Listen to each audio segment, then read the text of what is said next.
Today I'm making a video about my pros and cons using insulin pens versus the pump.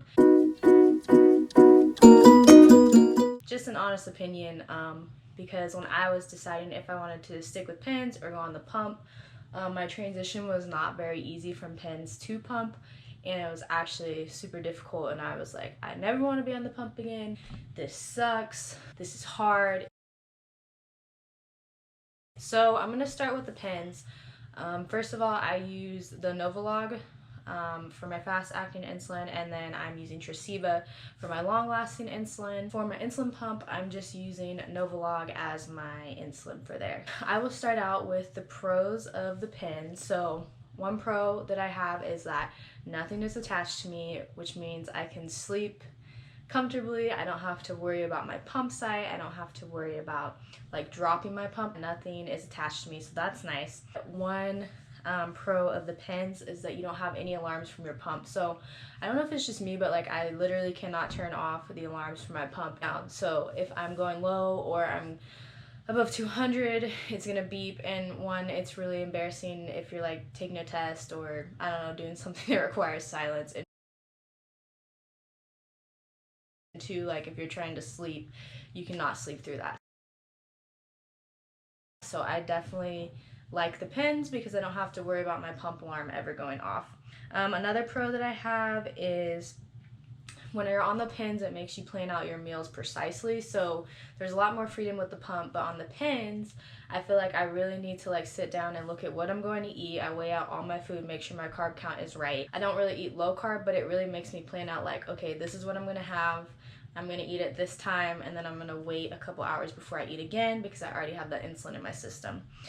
Another pro is I never have to worry about user error. With the pens, I'm like, okay, I'm manually injecting. I know I'm getting the insulin. I know that like I should come down or this is going to be right for my food. So it's just really nice to know that I'm giving myself insulin, the correct amount is going in, nothing funky is going to happen. My last pro for the pens is that I feel like I have a lot more freedom for my sites. So since the injection is so little, I feel like I could literally inject in my stomach all day, every day in different sites and be cool, or I can go to my leg, or I can go to my arm. I just feel a lot more freedom with the sites that I choose to inject in as opposed to like putting an actual site in with the pump. My cons with the pens is I don't enjoy injecting multiple times a day, so it doesn't hurt at all. The needle's like super little, but I just don't enjoy injecting myself multiple times. I don't mind injecting in public or anywhere, like I really don't care, but it's just a hassle to like, okay, I'm going to inject now, or I'm going high, I need to inject, or like waiting until you get to a certain point to give yourself a unit because you don't go too low. It's not a big deal, I just prefer not to inject multiple times a day.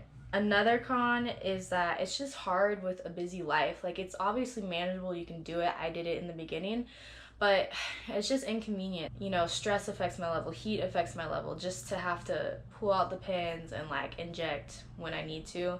It's not always a convenient time for me. My last con with the pens, I only had 3 cons with the pens, so I really love the insulin pen. It's just harder for me to adjust my basal rates when working out because I don't always know if I'm gonna work out once a day or twice a day, or if I'm gonna do cardio, or if I'm gonna have a busier day or a more sedentary day. It's just harder to like set my basal rate at a certain amount of units, and then it doesn't really work throughout my whole day. Moving on to the pump, like I said, I'm on the t:slim X2. Start out with the pros of the pump.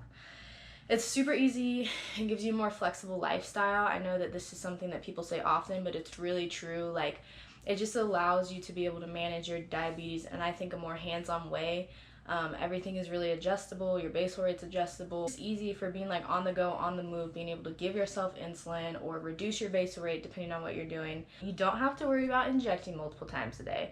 Obviously, that's a huge pro. It's just nice to not have to worry about injecting so many times a day. Okay, the t:slim X2 has this thing called Basal IQ, which basically it can sense when I'm gonna drop low, so it'll cut off my basal rate of insulin, hopefully preventing that low.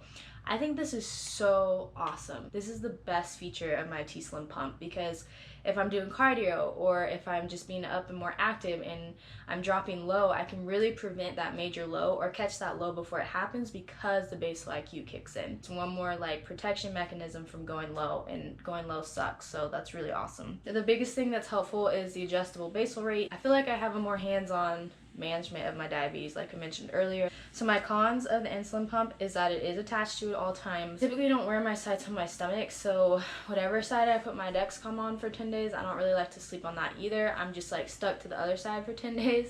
And I'm a side sleeper, so that's kind of inconvenient. But I just want to lay in bed and just like sleep, like just sprawl out, turn to the left, turn to the right. Another huge con is that sites don't always work out, whether it's because they hurt or the insulin hurts going in or the absorption sucks. Like I just had to change my site literally last night at 3 a.m. because my absorption was just so bad, and I was like, I cannot take it anymore. I just need to sleep. I'm tired of being high, thirsty, having to go to the bathroom. Your bad site can just really lead to like a bad day of blood sugar. Another thing is that it takes a lot longer to come down or for the insulin to kick in when you're high. Oftentimes, like, we want to see that instant result, and if you inject yourself with the pins, I notice I'll come down a lot faster and just feel better ultimately than if I try to correct my high with my pump. And then my last con about the insulin pump is that it's costly and it requires more supplies than just the pin. If you get really overwhelmed with like supplies and diabetes stuff, like the pin is the way to go. The cost is definitely a lot, and the pump itself is not cheap even if you have super good insurance, but it is an investment, and in my opinion it is worth it. So I hope this is super helpful for you.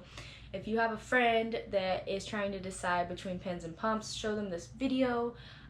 Give this video a like. Comment down below if you're on pins or the pump, or why you like the pins or why you like the pump, or why you don't like the pins or don't like the pump. I kind of want to get some feedback from you guys as well. This is the end of the video, so thank you guys so much for watching, and I will see you guys next time.